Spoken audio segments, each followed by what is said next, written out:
You hear it all the time. Mortgage rates are high, the housing market is tough. But what if I told you there's a parallel universe out there? A market where multi-billion-dollar homes are flying off the shelves. Well, that's what we're digging into today. The story of the luxury housing boom, a world that seems to be playing by a completely different set of rules. And when I say booming, I mean booming. Just look at this number. The high-end housing market is projected to hit $338 billion by 2030. That's a $50 billion jump from where it is today. Growth like that is pretty staggering, and it really makes you wonder, what on earth is going on? So this is the great divide we're talking about. On one side, you've got the general market, where everyday people are feeling the squeeze of high rates and prices. But on the other, you've got the luxury market, which is seeing incredible demand and growth. It's like two totally different worlds. So how can these two things be happening at the same time? Well, to start untangling this, we've got to ask the most important question first. Who is actually buying these homes? And the answer, as we're about to see, reveals this massive shift happening in our economy, one that's totally reshaping what it means to be a luxury buyer. The numbers here are just mind-boggling. Americans with over $1 million in assets control a combined $83.5 trillion. But the real story isn't just how big that number is. It's about who's about to get their hands on it and what they're gonna do with it.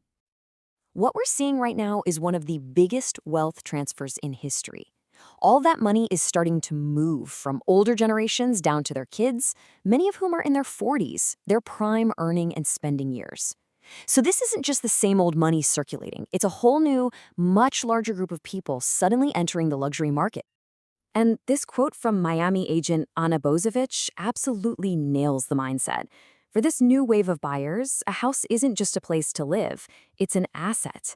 It's a stable, tangible place to park that inherited wealth and let it grow for their own kids down the line. It's where wealth lives. Okay, so we know who is buying, but the how? Well, that's where the luxury market really disconnects from everyone else. It's all about how these deals are getting done. Now, to be fair, paying with cash is becoming more common across the board.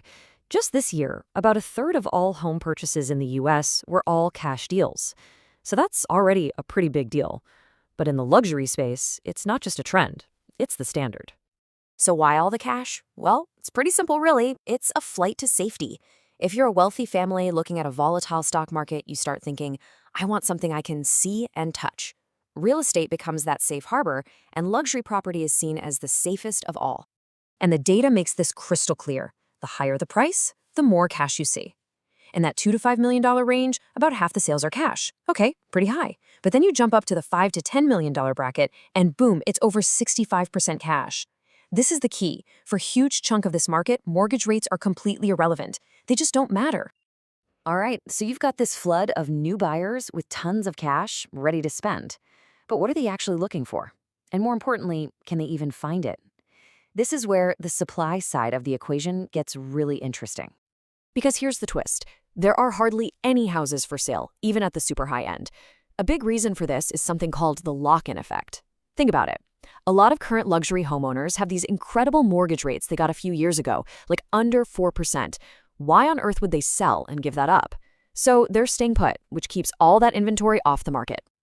So now you have a classic problem, right? You've got a ton of demand from these cash-rich buyers, but a tiny pool of existing homes to fight over. So where does all that money and all that energy go?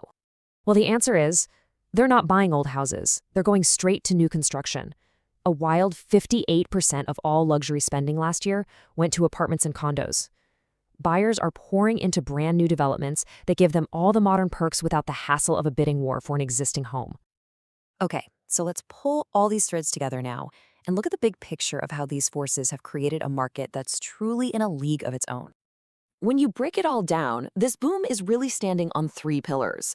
First, you have the great wealth transfer, creating this whole new class of buyer. Second, you have the power of cash, which basically makes them immune to interest rates. And third, the lack of existing homes for sale is pushing all that demand and all that cash straight into new developments. So what this all means is that the luxury market isn't just a more expensive version of the regular housing market. It's a completely different ecosystem. It's playing its own game with its own rules, and it's almost totally shielded from the economic pressures that affect the rest of us. And that leaves us with a pretty big question to think about. As wealth keeps concentrating more and more at the very top, is this gap between the two housing markets, the luxury world and the everyday world, only going to get bigger? Are we heading toward a future of real estate haves and have-nots?